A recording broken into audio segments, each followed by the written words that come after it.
वैसे देखा जाए तो भारत के संबंध जापान के साथ काफी दिनों से अच्छे रहे हैं और पिछले कई सालों में देखा जाए तो अच्छा व्यापारिक साझेदार देश भी रहा है भारत का जापान। लेकिन इस बीच खबर ये आ रही है कि भारत के प्रधानमंत्री जापान दौरे पर गए और किस बात को रखने के लिए गए, ये बहुत ही सोचनीय बात है और जानने योग्य बात है। बहुत कुछ चल रहा है इस वक्त जियो पॉलिटिक्स में, आइए जानते हैं क्या है पूरा मामला। और जापान को लेकर इस समय जो खबर आ रही है वो आपको चौंका सकती है, पर इससे पहले एक लाइक करके सब्सक्राइब बटन को प्यार से दबा दीजिए। देखो खबर सामने आ रही है, प्रधानमंत्री मोदी का जापान से दशकों पुराना कनेक्शन। मुख्यमंत्री के तौर पर 2007 में कई डील की थी सील। देखो प्रधानमंत्री नरेंद्र मोदी का मौजूदा जापान दौरा और 2007 में गुजरात के मुख्यमंत्री के रूप में उनकी जापान यात्रा दोनों ही देशों के संबंधों को मजबूत करने के लिहाजा से अहम मानी जाती है। प्रवासी भारतीयों ने पीएम मोदी का गर्मजोशी से स्वागत भी किया। पीएम मोदी के 2007 के दौरे की तस्वीरें ये आप देख सकते हैं,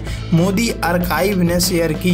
वे तब गुजरात के मुख्यमंत्री थे। मोदी आर्काइव ने बताया कि नरेंद्र मोदी ने अप्रैल 2007 में गुजरात के मुख्यमंत्री के रूप में जापान की यात्रा की, जहां उन्होंने नौकरशाहों और उद्योग जगत के दिग्गजों के 40 सदस्यीय प्रतिनिधि मंडल का नेतृत्व किया। उनके मन में एक लक्ष्य था, गुजरात और उसके विस्तार में भारत को उद्योग, बुनियादी ढांचे और नवाचार के केंद्र के रूप में विश्व मानचित्र पर स्थापित करना।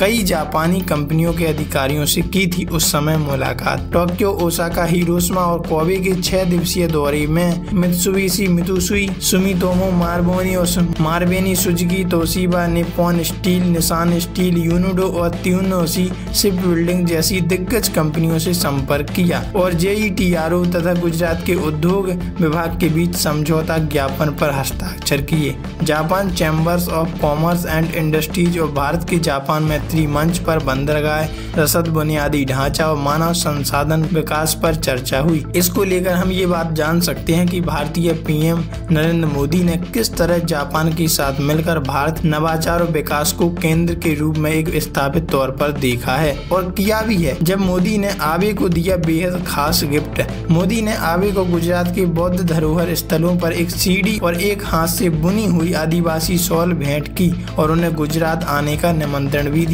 बदले में आबे ने मोदी को DMIC के गुजरात खंड के लिए जापान के पूर्ण समर्थन का आश्वासन दिया। जापानी बुलेट ट्रेन के कॉकपिट में कदम रखा। क्या हो अगर ऐसी हाई स्पीड रेल भारतीय कनेक्टिविटी को बदल दें। 2007 में इस विचार का 20 वर्षों बाद मुंबई अहमदाबाद बुलेट ट्रेन परियोजना के रूप में फला फूला, जो भारत जापान सहयोग की प्रमुख परियोजना है, उसको विकसित करने की योजना बनाई जा रही है। नरेंद्र मोदी ने हिरोशिमा में शांति स्मारक पार्क और संग्रहालय का भ्रमण किया और इतिहास के सबक सीखने के लिए कुछ देर रुके। उन्होंने सुजुकी मिकीची साहित्यिक स्मारक और फाउंटेन की प्रार्थना में श्रद्धा सुमन अर्पित किए। कोबे में उन्होंने द इंडिया क्लब में एक सांस्कृतिक कार्यक्रम में भाग लिया, जो 1904 में प्रवासी भारतीयों के लिए एक सेतु का काम करता है। तो इस प्रकार हम जान सकते हैं कि कैसे भारत जापान के साथ कनेक्टिविटी विचारधारा को अपना रहा है और कैसे दोनों के रिश्ते अब पटरी पर आ रहे हैं। वैसे आप इस बारे में क्या कहना चाहते हैं, कमेंट में लिखकर अपनी राय जरूर साझा करें।